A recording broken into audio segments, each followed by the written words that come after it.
인사하시겠습니다. 주님의 이름으로 사랑하고 축복합니다.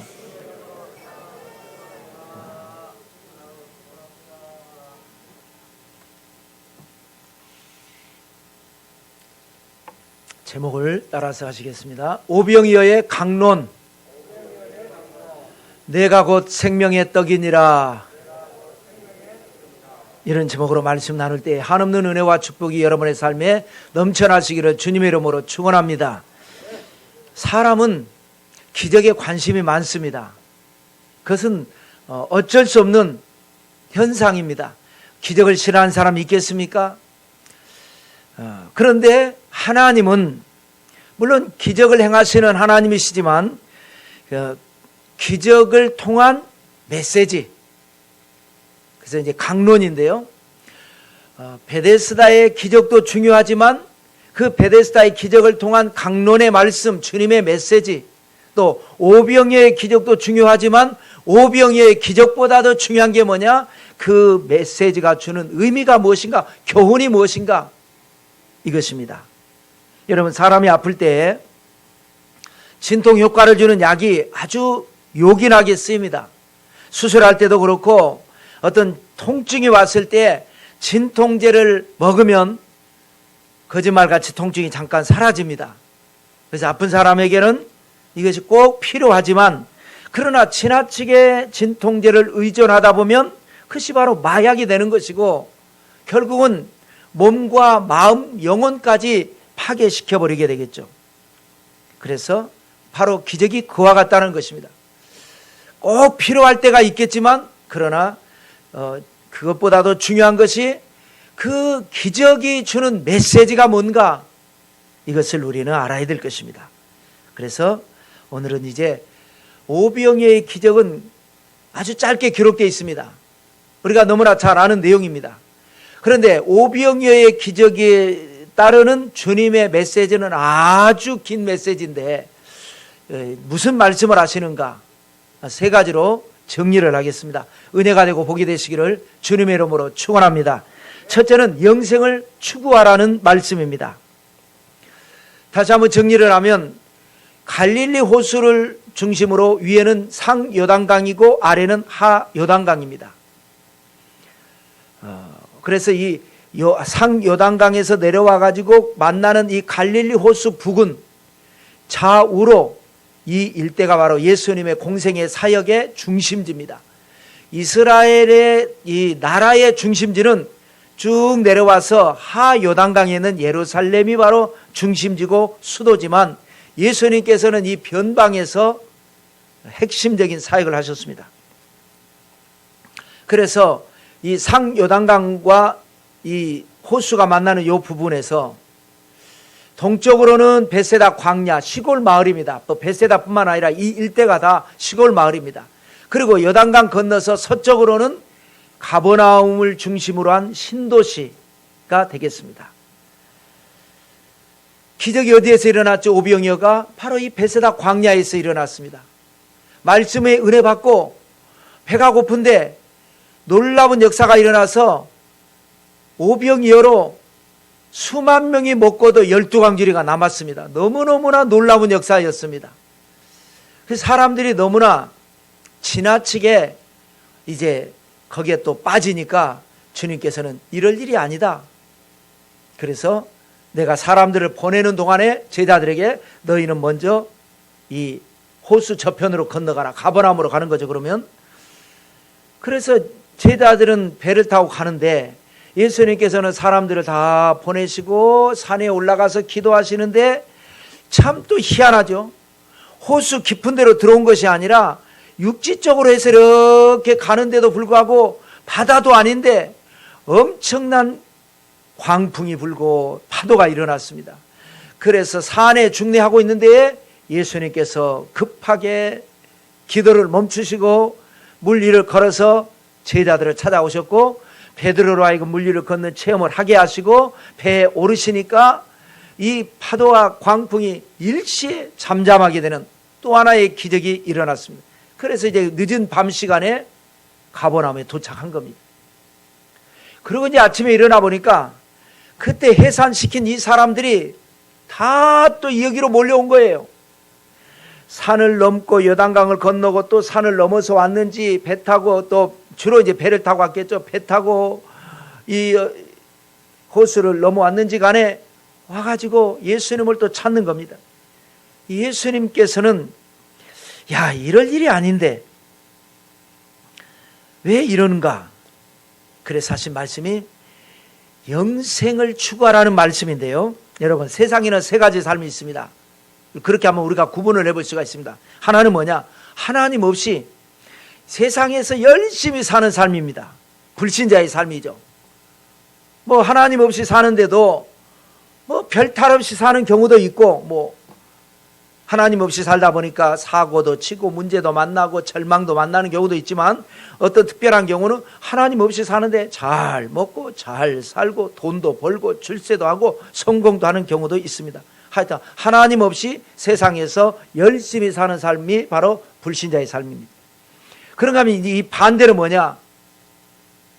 하나님을 믿는답시고 세상을 소홀히 하거나 세상을 단절하는 사람. 지금 우리가 이러고 있을 때가 아니야. 학교 갈 때가 아니야. 직장에 가서 일할 때가 아니야.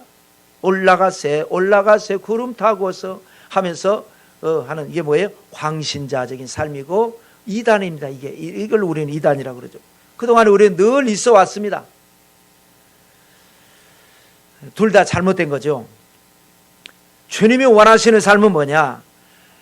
하나님 앞에 나와서 은혜 받고, 그리고 또 세상에 나가서 열심히 살고, 또 살다가 보니까 또 죄도 짓고, 또 생각해 보니까 내가 뭔가 잘못된 것 같아서 또 하나님 앞에 나와서 회개하고 은혜 받고 성령으로 무장해서 또 세상에 나가서 열심히 살고, 이 반복되는 삶, 균형 잡힌 삶, 이것이 주님이 원하시는 삶입니다. 자, 그런데 지금 주님을 따라서 벳세다에서 가버나움까지 따라온 이 사람들은 어떤 삶이에요? 광신자적인 삶이죠.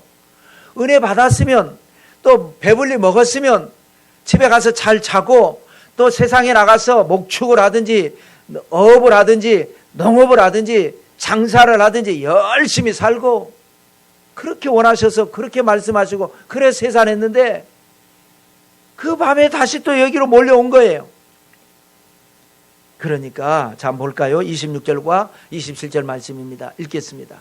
예수께서 대답하여 이르시되 내가 진실로 진실로 너희에게 이르노니 너희가 나를 찾는 것은 표적을 본 까닭이 아니요 떡을 먹고 배부른 까닭이로다. 썩을 양식을 위하여 일하지 말고 영생하도록 있는 양식을 위하여 하라고 말씀을 하십니다. 너희가 나를 지금 찾는 것은, 보통 하나님을 찾고 예수님을 찾는 것은 기특하게 보아야 될 일이잖아요. 그런데 이 경우는 아니다라는 거예요. 응? 집에 가서 자고 또 세상에 나가서 열심히 일하고, 그리고 남는 시간에 나를 찾아와야지, 이 아침 이른 아침에 벌써 또 나를 찾는 것은 떡을 먹고 배부른 까닭이다. 이거 아니다. 그러면서 27절에 썩을 양식을 위해 일하지 말고 영생하도록 있는 양식을 위하여 일을 하라. 여기서 일은 앞에 나왔으니까 빠진 거죠. 생략한 거죠. 일을 하지 말고, 이렇게 일하지 말고 이렇게 일을 하라. 썩는 양식을 위해서 일하지 말고 영생하도록 있는 양식을 위해서 일을 하라. 이렇게 말을 한 겁니다. 그러니까 일일이 나오니까, 그게 이제 썩는 양식은 뭐예요? 그냥 눈치로 때려잡아도 사람의 일이고, 영생하도록 있는 양식을 위해 일을 하는 건 뭐예요? 하나님의 일이다. 이렇게 생각을 한 거예요. 그럼 하나님의 일을 어떻게 해야 됩니까? 이렇게 물어보니까, 이게 제대로 이해를 못하고 물어본 거죠. 그럴 때 한번 볼까요? 28절, 29절 말씀 읽겠습니다. 그들이 묻되 우리가 어떻게 하여야 하나님의 일을 하오리까? 예수께서 대답하여 이르시되 하나님께서 보내신 일을 믿는 것이 하나님의 일이니라 하시니. 자, 그야말로 우문현답이라고 하죠. 어떻게 해야 하나님의 일을 하겠습니까? 라고 묻는 거예요. 이게 여러분 어리석은 겁니다. 그러니까 지혜로운 답변이 뭐예요? 하나님이 보내신 자를 믿는 것이 벌써 하나님의 일이다. 믿음으로부터 시작을 해야 된다는 거예요. 여러분 주변에 안 믿는 가족이나 안 믿는 친구 중에서 교회는 안 다니면서 하나님 일을 해보려고 하는 사람이 혹시 있지 않나요? 뭐 내가 앞으로 돈을 벌면 말이야, 뭐 교회 뭐 헌금해 줄게 한다든지 뭐 그런 사람이 있을 수 있습니다. 믿음으로 시작을 해야 되는데 믿지는 않으면서 하나님의 일을 하고 싶은 거예요. 그게 좋은 거라고 생각하는 거예요. 그럼 복 받을 거라고 생각하는 거예요. 과거에 살아 계실 때는 효도도 별로 안 했으면서 돌아가시면 조상님들에게 막 돈 벌면 어떻게 해요? 시골에 선산에 가서 산 사가지고 막 떡 벌어진 무덤을 만들잖아요. 그게 돌아가신 할아버지, 돌아가신 아버지가 무덤 좋은 무덤 써가지고 내가 잘 지내고 있다 이러겠습니까? 내가 효도는 살아있을 때는 말썽 부리고 살아있을 때 효도는 안 하면서 그러면 복 받을 거라고 하는 생각이죠. 신앙은 뭐냐? 믿는 것부터 시작하는 거예요. 제대로 믿는 것 시작하는 거예요. 여러분 야구 선수는요, 홈런 치고 싶은 마음이 누가 없겠습니까? 그러나 홈런을 치겠다고 힘을 주기 때문에 안 나오는 거라는 거예요. 힘을 다 빼고 마음을 비우고 자기 스윙을 잘 해서 스윙을 잘 할 때, 그래도 여러분 잘 쳐봐야 3할 때입니다. 3할 때 10번 중에 3번 잘 치면 홈런 나오고, 그래도 안 나올 수 있단 말이죠. 홈런 치겠다고 막 하면 헛스윙하고 자기까지 자빠지는 경우 많더라고요. 기본이 중요하다라는 거예요. 무엇을 하든지 믿는 것이 하나님의 일이다. 믿는 것이. 믿지 않으면서 하나님을 위해서 일해보겠다고 하는 그런 것을 지적을 해준 겁니다. 자, 두 번째로는 영과 육을 분별하라. 왜냐하면 지금 말을 제대로 이해를 못하니까, 중국의 유명한 교회 지도자 중에 워치만이라고 하는 인물이 있습니다. 많은 교회를 세웠고요. 중국 사람이고, 또 박해를 받으면서도 많은 집회를 인도를 했고, 그래서 결국은 체포돼서 감옥에 들어갔고 20년 동안 감옥에서 계시다가 돌아가셨고 69세로 감옥에서 또 많은 책을 썼고, 또 그 책을 읽은 미국의 국회의원들 중에서도 은혜를 받고 좋아했던 아주 유명한 인물 워치만이라고 하는 인물이 있습니다. 그가 쓴 많은 책 중에 가장 유명한 책이 뭐냐? 영에 속한 사람이라고 하는 제목의 책입니다. 우리나라에도 오래전에 나왔죠. 예수님을 믿는 사람이라면, 신앙인이라면 이런 책 정도는 하나 있으면서 한 번씩 읽어볼 필요는 있습니다. 세상에는 두 종류의 사람이 있다는 거예요. 육에 속한 사람이 있고 영에 속한 사람이 있다. 그래서 여러분, 우리가 전도를 해도 어떤 사람은 믿고 받아들이고 어떤 사람은 안 믿잖아요. 예를 들어 부부간에라도 전도를 하면 한 사람은 믿고 한 사람은 안 믿잖아요. 왜 안 믿어요? 육에 속해 있기 때문에 이해가 안 되고 받아들여지질 않는 거예요. 이 사람은 왜 받아들여요? 부부는 한 몸인데 영에 속해 있기 때문에. 그렇다고 해서 뭐 영에 속해 있다 해서 막 성령 충만하고 뭐 진리를 알고 하나님의 비밀을 알고, 이건 아니에요. 그냥 일말의 영의 영성이 있는 거지. 일말에. 그렇기 때문에 뭔가 끌리고 받아들이고 믿는 거예요. 그럼 이제 교회에 나온 사람이라도요, 누가 신앙생활 잘하느냐? 영성이 있기 때문에, 영에 속해 있는 사람이기 때문에 나왔지만 아직까지 세상에 살면서 세속적인 게 많이 남아 있습니다. 그래서 이제 성장을 하는 거죠. 누가 신앙생활 잘하냐? 영에 속한 부분이 많이 작동될 때에 신앙생활을 잘하게 되고, 세상에 살다 보니까 자꾸 세상에 근심이 들어오고 세상에 염려가 들어오고 세상에 매이고, 그러다 보면 신앙생활이 잘 안 되는 거죠. 누가 은혜 받아요? 영에 속한 부분이 기능을 발동할 때 은혜를 받고, 육에 속한 부분이 발동이 되면 은혜를 못 받는 거죠. 그래서 이걸 분별하라는 거예요. 그래서 오늘 본문에 육에 속한 사람들이 계속 예수님이 하신 말씀을 이해를 못하는 겁니다. 41절과 42절을 읽겠습니다. 자기가 하늘에서 내려온 떡이라 하심으로 유대인들이 예수에 대하여 수군거려 이르되 이는 요셉의 아들 예수가 아니냐? 그 부모를 우리가 아는데 자기가 지금 어찌하여 하늘에서 내려왔다 하느냐? 자, 지금 떡 때문에 쫓아다니는 거잖아요. 그 떡이 중요한 게 아니다. 내가 바로 떡이다. 내가 하늘에서 내려온 떡이다. 이렇게 말씀하시니까 물론 어떤 사람들은 다 이해는 못해도 주님을 따라다니면 우리 삶에 이 해결할 수 없는 부분이 해결되겠구나. 이런 어떻게 또 은혜를 받은 사람도 있겠지만 대부분의 사람들이 42절에 보니까 지 부모를 우리가 아는데 지가 언제 하늘에서 내려왔다고 그러지?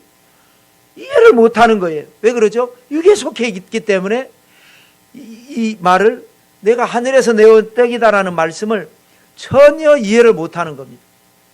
이게 지금 육에 속한 사람의 말입니다. 또 볼까요? 51절과 52절입니다. 나는 하늘에서 내려온 살아있는 떡이니 사람이 이 떡을 먹으면 영생하리라. 내가 줄 떡은 곧 세상의 생명을 위한 내 살이니라 하시니라. 그러므로 유대인들이 서로 다투어 이르되 이 사람이 어찌 능히 자기 살을 우리에게 주어 먹게 하겠느냐. 또 그러죠. 왜냐하면 왜 이런 말씀이 계속되냐면 왜 나를 따라오느냐, 너희 가서 열심히 살아야지 이제.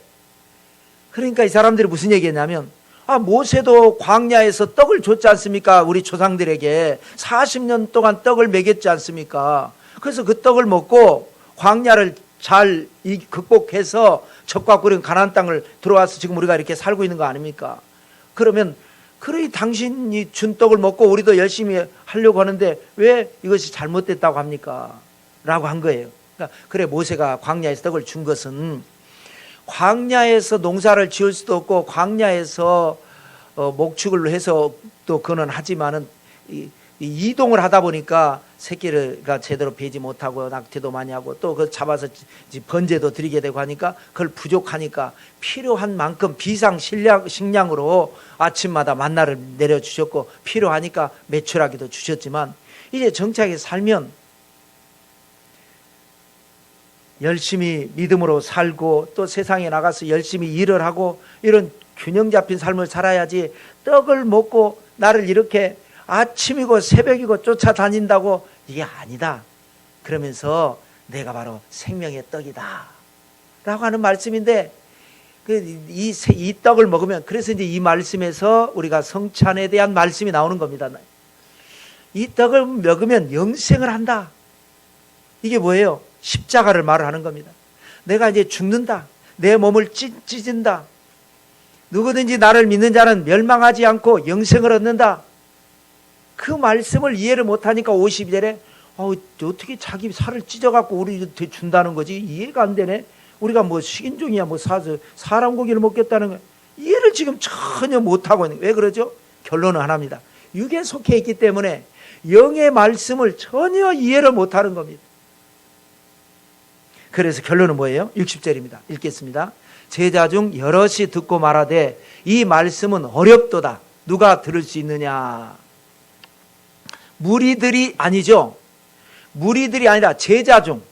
그래도 이제 예수님 믿고 제자 훈련도 받고 따라다니면서 말씀 들었던 사람들이 그들 중에서 그들이 야 도대체 못 알아먹겠다.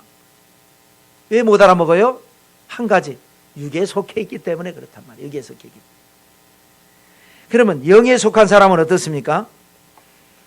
63절입니다. 읽겠습니다. 살리는 것은 영이니 육은 무익하니라. 내가 너에게 이른 말은 영이요 생명이라. 그래서 우리는 여기에 이제 어떤 사람들은 은혜를 받아요. 하여튼 그건 뭐냐? 영에 속해 있기 때문에. 그래서 살리는 것은 영이라는 거예요. 육은 무익한 것이다. 물론 우리가 이 육을 입고 있는 동안에 필요한 부분이니까 우리가 성실하게 열심히 살되 그러나 그것은 결국에 가서는 나중에 가서는 다 시간이 지나고 나서 보면 육신의 것은 헛되고 헛되며 헛되고 헛되니 모든 것이 헛되다 그랬습니다. 그러나 영에 속한 것은 결코 헛되지 아니하리라. 나중에 다 영원한 상급이 있고 영원한 기업이 있습니다. 우리가 추구해야 될 것은 그렇다고 해서 육의 것을 다 팽개쳐라는 게 아니라 열심히 믿음 생활하면서 은혜 받고 세상에 나가서 또 열심히 살고 세상에 살면서도 세상에 빠지지 말고 열심히 균형 잡힌 삶을 살으라는 그런 의미에서 주신 말씀인 겁니다. 오치만니가 아까 말씀했던 영에 속한 사람은 어떤 사람이냐?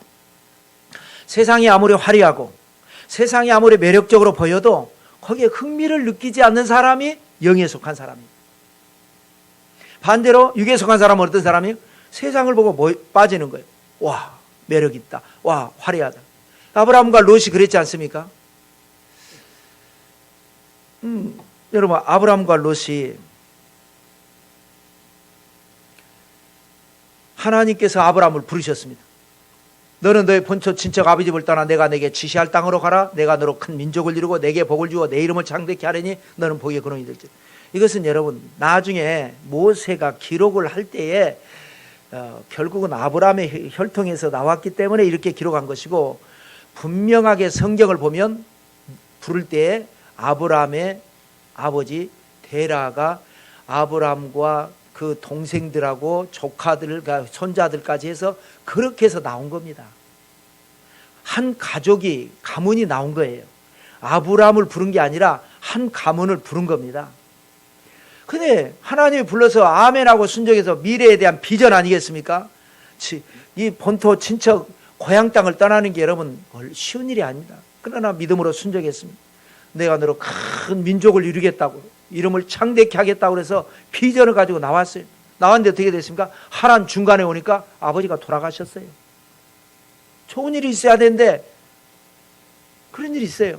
그러니까 또 거기에 이제 장례를 치르게 되고, 그러니까 또 아브라함의 동생은 거기에 남게 되고, 그래서 또 아브라함이 조카 롯만 데리고 결국은 내려와서 가나안 땅에 도착했어요. 도착하니까 어땠어요? 그 해에, 아브라함이 도착한 해에 그 땅에 흉년이 들었더라. 풍년이 들어야 되지 않겠어요? 하나님이 가라고 해서 왔는데 흉년이 들었더라. 그 흉년이 들다 보니까 모든 것이 이제 사람이 마음이 곳간에서 인심이 난다고, 좀 풍성하면 너그러워질 텐데 어려우니까 야박해지잖아요. 그러니까 그렇게 사이가 좋았던 친아들보다 그 이상이었던 조카 롯하고 아브라함하고 싸우잖아요. 별것 아닌 것 같고, 물줄기, 조그마한 물줄기가 있는데 아브라함의 양들도 먹으려고 그러고 롯의 양들도 먹으려고 그러고, 그 서로 먹다 보니까 막 부딪히고 싸우게 되고, 그러니까 목자들끼리 싸우고 목자들끼리 싸우니까 또 아브라함과 롯도 불편하게 되고, 그래서 이제 선택을 해야 되는 상황이 될 때에 육에 속한 사람 롯은 소돔과 고모라 땅을 보니까, 그 앞으로 곧 있으면 망할 땅인데 소돔과 고모라 땅을 보니까 와, 입이 쩍 벌어지는 거예요. 거기로 간 거예요. 아브라함은 기도하는 사람이고 영에 속한 사람이기 때문에 그게 좋아 보이진 않아요. 그러나 하여튼 조카 롯이 가고 이러니까 또 흉년으로 인해서 너무 어렵고 낙심이 있으니까 하나님께서 눈을 들어서 동서남북을 보라. 지금은 아무것도 없어 보이지만 내가 이 땅을 너와 내 자손에게 주리니 영원히 이룰 것이다. 비전을 또 주신 거예요. 믿고 참았어요. 참고 눈에 보이는 것이 없고 손에 잡히는 것이 없고 귀에 들리는 것이 없을지라도 말씀으로 비전을 가지니까 아브라함이 어떻게 됐습니까? 믿음의 조상이 됐어요. 그런데 왜 영에 속했기 때문에. 육에 속한 롯은 어떻게 됐어요? 잘 아시잖아요. 폐륜의 조상이 됐어요. 폐륜의 조상. 그래서 영에 속한 사람이 있고 육에 속한 사람이 있다. 우리는 영에 속했기 때문에 여기 와 있지만 우리 안에 이 안에서는 내 안에 영에 속한 부분과 육에 속한 부분이 또 이제 안에서 늘 충돌을 하니까 우리가 믿음을 자꾸 자꾸 믿음 생활하면서 이제 성장해 가면서 우리가 육에 속한 부분은 점점 없어지고 영에 속한 부분이 점점 많아지는 여러분들 되시기를 주님의 이름으로 축원합니다. 마지막 세 번째로 떠나지 말고 따르라는 말씀을 하십니다. 왜 그러느냐? 떠나는 사람들이 생겼어요. 읽어볼까요? 66절입니다. 읽겠습니다. 그때부터 그의 제자 중에서 많은 사람이 떠나가고 다시 그와 함께 다니지 아니하더라. 여기도 그러죠? 무리들이가 아닙니다. 제자 중에서 그동안에 열심히 따라다니고 그동안에 제자 훈련을 받고 그동안에 말씀으로 은혜 받고 그동안에 막 기적도 체험했던 사람들입니다. 그 제자 중에서 많은 사람이 떠나갔어요. 네, 아까 어렵다 그랬잖아요. 네, 육에 속해 있으니까 아무리 들어도 이해가 안 되는 거예요. 영에 대한 말씀을 하니까 자기는 육의 관점에서 아무리 들여다보고 해석을 하고 해도 전혀 이해가 안 되는 거예요. 그러니까 떠나가 버렸어요. 이게 바로요. 그래서 이제 남은 사람이 뭐죠? 12사도, 120문도, 500여 형제. 이게 이제 소수 정예화입니다. 처음에는 기적이라니까 많은 사람들이 따라다녔지만 말씀을 하니까 이해가 안 되니까 떨어져 나갔어요. 여러분, 우리는 다다익선이라는 말을 합니다. 물론 많아서 좋은 경우도 있지만 많아서 잘못된 경우도 있을 수 있습니다. 그래서 기드온이 미디안 사람들에 의해서 어마어마한 압제를 당할 때 얼마나 미디안이 연합군을 만들어가지고 이스라엘을 아주 괴롭히는지 바닷가에 모래같이 많다 그랬어요. 100만 대군도 아니에요. 막 어마어마하게 많으니까 숫자를 말할 수 없어요. 그래서 이제 능력을 받아가지고 사명을 받아가지고 싸워보겠다고 모여라 하니까 2만 몇천 명 모였잖아요. 이 숫자 가지고 어떻게 합니까? 하나님이 야 이거 많다고요? 어차피 숫자 갖고 안 되는데 이런 상황이라면 이 숫자도 많다. 돌려보내라. 돌려보내서 몇 명 남았어요? 300명 남았어요. 역사적으로 그런 경우가 많습니다. 숫자 갖고 안 되면 아예 차라리 소수 정예가 더 나아요.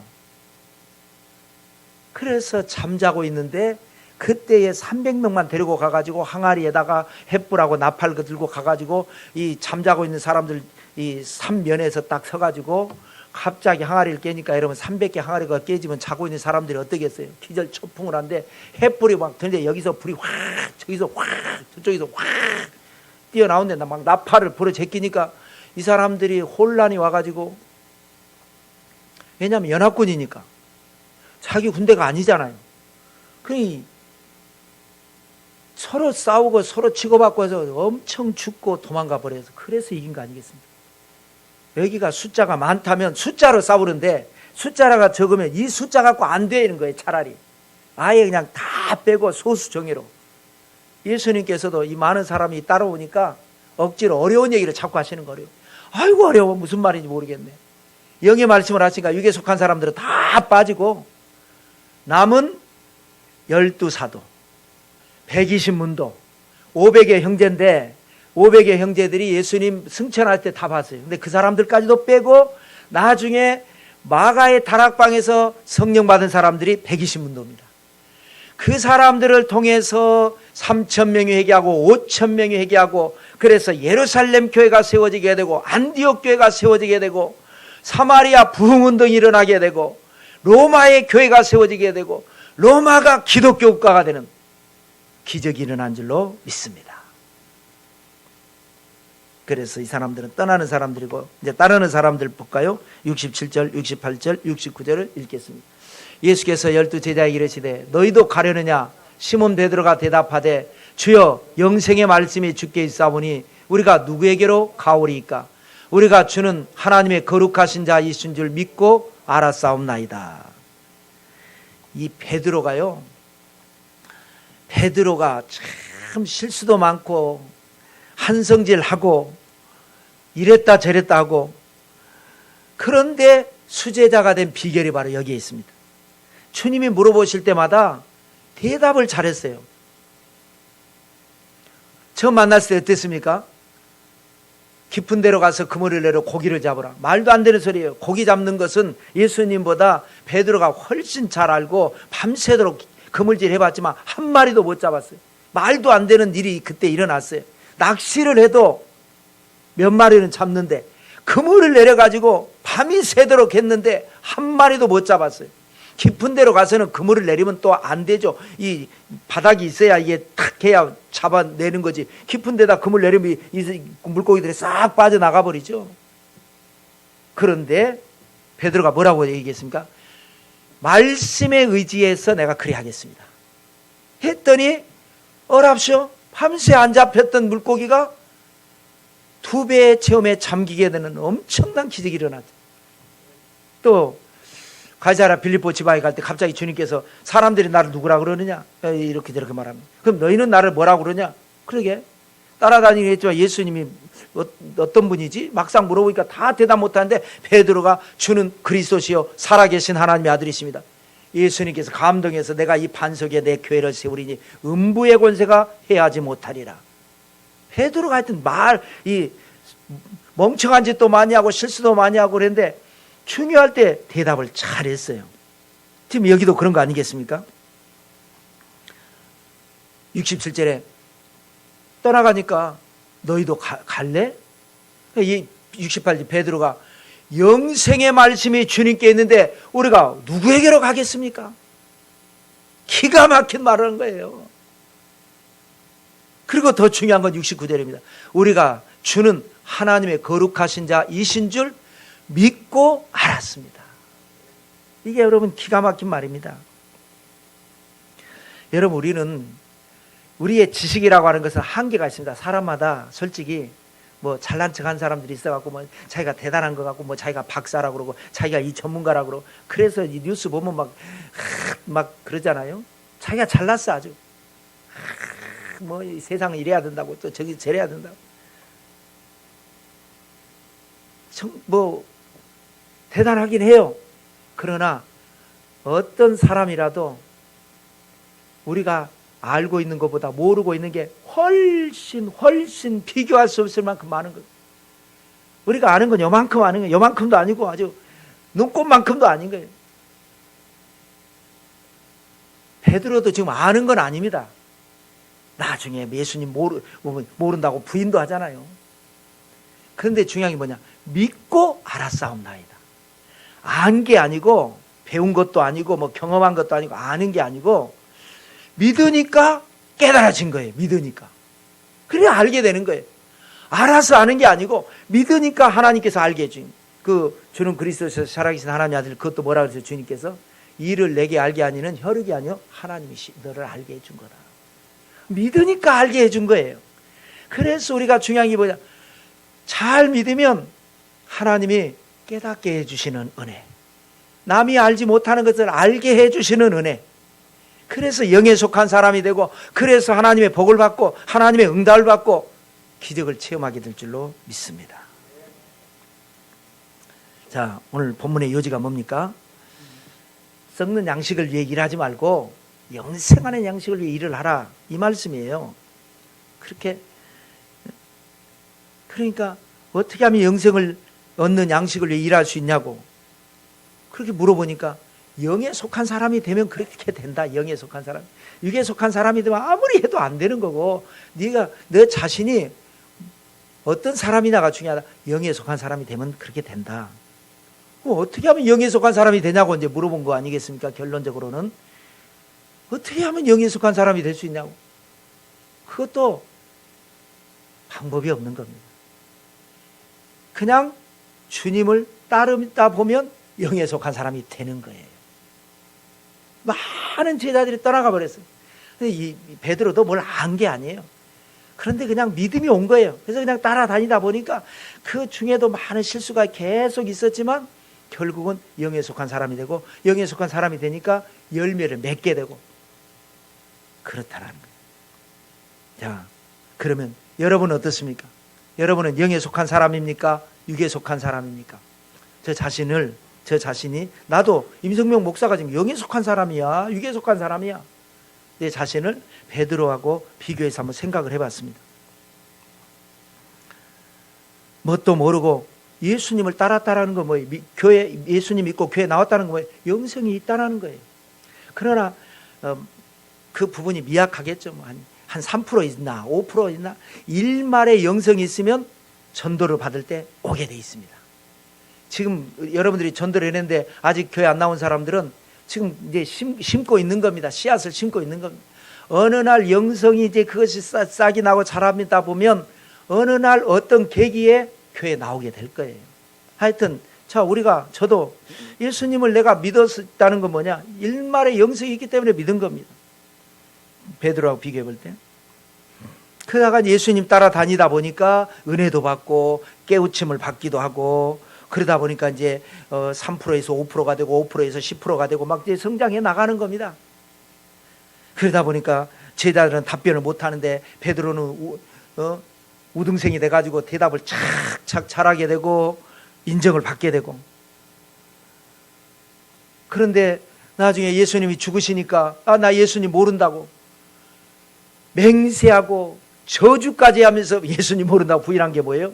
많은 부분이 이제 성장했지만 아직까지 남아있는 육에 속한 사람이 남아있으니까 그것으로 또 그렇게 한 거죠. 그런데 이제 오순절 마가의 다락방에서 성령을 받으니까 훨씬 많은 부분이 영에 속한 사람으로 바뀐 겁니다. 육에 속한 부분이 점점 얇아지고 육에 속한 사람으로 점점 분량이 많아지게 되니까 능력을 받고 교회를 세우고 병자를 고치고 하나님의 나라를 세우고 그러다가 결국은 이제 완전한 체가 돼서 예수 그리스도의 수제자로서 영원히 우리에게 남는 사람이 됐어요. 우리도 그런 과정을 겪을 거라는 거죠. 처음부터 성령 충만한 사람이 어디 있겠습니까? 일말의 영성이 누군가가 심어준 나도 모르게 그냥 믿어져서 교회에 나왔을 뿐이지 뭐 알고 나온 것도 아니고 뭐 대단한 믿음이 있는 것도 아니고 그러나 믿음 생활하면서 베드로처럼 실수도 하고 예수님 모른다고 부인하기도 하고 그러면서도 또 열심히 믿다가 은혜를 받고 그러면서 육에 속한 부분이 조금씩 지워지고 영에 속한 부분이 조금씩 많아지고 그러면서 우리가 하늘나라 갈 때까지 우리는 성숙해져 가는 그래서 영에 속한 사람이 되셔서 하나님이 예비하신 은혜와 축복을 받아서 하나님의 영광의 도구가 되고 축복의 통로가 되시기를 성부와 성자와 성령의 이름으로 축원합니다. 우리 말씀 생각하시면서 기도하고